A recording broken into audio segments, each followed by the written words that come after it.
Hi, welcome back to this week's version of Terry's Tips. This week we're going to cover a very interesting topic.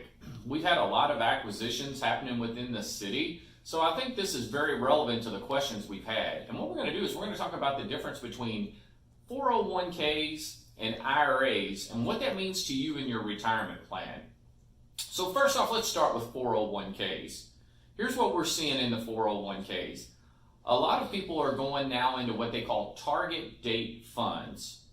And basically these funds are set up so the closer you get to retirement, the more conservative they're going to be. So if your target date's in 2040, that means you're 20 years away from retirement. So you're probably going to be more aggressive and you're going to be in some equities. If your target date is 2020, which is right around the corner, then they're saying, well, we can't lose this person a bunch of money, so let's invest them in bonds. And that's what we're seeing. So we're seeing the returns on these plans way down. A lot of people come in and they think their returns are way good, but what they're not understanding is that's their own money they're adding to the plan. And see, all they have to do is show you the average rate of return. So a lot of these plans do not show your real rate of return. So when you think it's going up, it's because what's happening is you're adding to your plan as you go.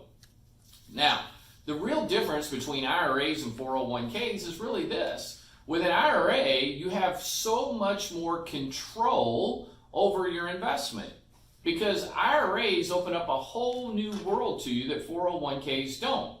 So imagine going into a major grocery store and there being 40 aisles to choose from.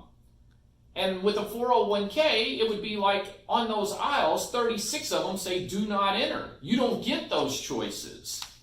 But on an IRA, all 40 aisles are now open to you. So you have more control. With a 401k, a lot of times, what you want to check with your employer is, do I have in-service withdrawal capabilities?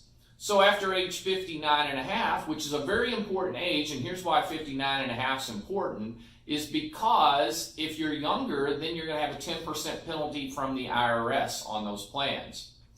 But a lot of times you can take what's called your vested balance, still remain in service with the employer, transfer that money out to an IRA. It's not taxable to you if you do it as a rollover. And now you have more control of your situation. You're still at the employer. You're still putting money in. And if they do a match, they're still doing their match. But now you have more control. Now, let's also talk about these target date plans. Let's go back to that a minute, because I think it's very important you understand that. 401ks have fees in them. A lot of people don't think they do, but they do, okay? And this goes with 403Bs and 457Fs as well. So we're just not trying to generalize. What you have to understand is if you're going into a target date plan, you're adding more fees because you have a professional money manager that's trying to achieve a stated rate of return and not lose you a bunch of money based on your target date. Well, if you would just take those investments individually of what that fund actually owns, then you could have bypassed that fee. And a lot of people don't understand that. So I guess what I really want you to understand is you have a lot of options. A lot of people didn't understand the options within a 401k. But a lot of employers, even though you're still employed, will allow you to transfer your vested balance and still remain employed. You just can't move the amount of money they've matched until you actually separate. But you can take your vested balance.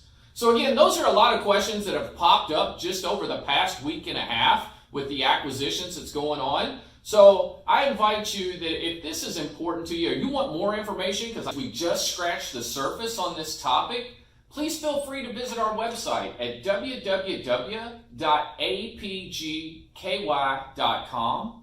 You can also go to our Facebook page for our latest articles and blogs, and there's some great information there. And if you don't mind, take a few extra seconds and like our Facebook page. We do appreciate all the support. And we're now having a YouTube page with a lot of videos on a lot of different topics, and we found that our clients have found that very useful as well. So until next week, you guys have a great one, and we'll talk to you soon.